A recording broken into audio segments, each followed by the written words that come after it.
కేంద్ర ప్రభుత్వం రీసెంట్ గా తెచ్చిన సీడీ యాక్ట్ డ్రాఫ్ట్ విత్తన కంపెనీలకు అనుకూలంగా ఉందన్నారు రైతు commission chairman Kodandareddy. Fertiliser industry multinational కంపెనీల చేతుల్లోకి వెళ్లిందన్నారు. ప్రస్తుతం తెలంగాణలో పత్తి పంట విస్తీర్ణం పెరిగిందన్నారు. హెచ్టీ, బీటీ కాటన్ సీడ్స్ కలుపు మందును కేంద్ర ప్రభుత్వం బ్యాన్ చేసిందని చెప్పారు. రైతులు గ్లైపోసేట్ కలుపు మందులు ఎక్కువ వాడుతున్నారని, దీనివల్ల భూమి సారం కోల్పోతుందని చెప్పారు. రైతులు కలుపు మందులు వాడొద్దని విజ్ఞప్తి చేశారు కోదండరెడ్డి. వ్యవసాయము రైతాంగానికి సంబంధించిన తెలంగాణ వ్యవసాయ రైతు కమిషన్ ఈ కీలకమైన అంశాలు రైతాంగానికి అప్పీల్ చేయడానికి వారికి చేరే విధంగా మిమ్మల్ని కృషి చేయమని.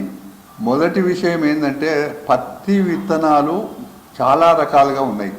పత్తి పండించే విస్తీర్ణం తెలంగాణలో బాగా పెరిగింది. దీంట్లో హెచ్టీ, బీటీ పత్తి విత్తనము అనేది ఇది ఒక మల్టీనేషనల్ కంపెనీల వాళ్ళది. ఈ విత్తనాన్ని కేంద్ర ప్రభుత్వమే బ్యాన్ చేసింది అమ్మకాల మీద. దీన్ని గతంలోనే కేంద్రంలో కాంగ్రెస్ పార్టీ అధికారంలో ఉన్నప్పుడే ఇది నేను ఎందుకు మనవి చేస్తున్నా అంటే ఈ జన్యు మార్పిడి విత్తనాలను భారతదేశంలో విస్తారంగా అమ్ముకోవాలనే ఒక ఆలోచన విధానం మల్టీనేషనల్ కంపెనీలు అప్పట్లో చాలా ప్రయత్నం చేసినాయి.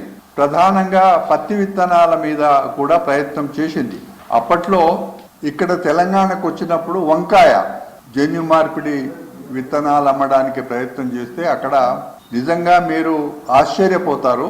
ఆ కంపెనీ వాళ్ళు రైతులని ఎయిర్ కండిషన్ బస్సులలో తెచ్చి ఆ సమావేశంలో ఆ కంపెనీలకు అనుకూలంగా మాట్లాడే విధంగా ఏర్పాటు చేసుకున్నారు. ఎప్పటి సంగతి చెప్తున్నా, ఇది 2004-05 సంగతి. అప్పుడు మేమంతా కూడా నాతో పాటుగా శాస్త్రజ్ఞులు వారికి ఆధారాలతో పాటు విన్నపాలు అందజేసినాం. అట్లా ఆగిపోయింది. ఇప్పుడు ఈ మధ్య కాలంలో మా కమిషన్ దృష్టికి ఈ హెచ్డి, బీటీ పత్తి విత్తనాలు రైతుల అమాయకులు వాళ్ళకి ఏం చెప్తున్నారు, దీనివల్ల పంట ఎక్కువ వస్తుందని, మీకు ఏ విధమైన ఇబ్బందులు ఉండవని.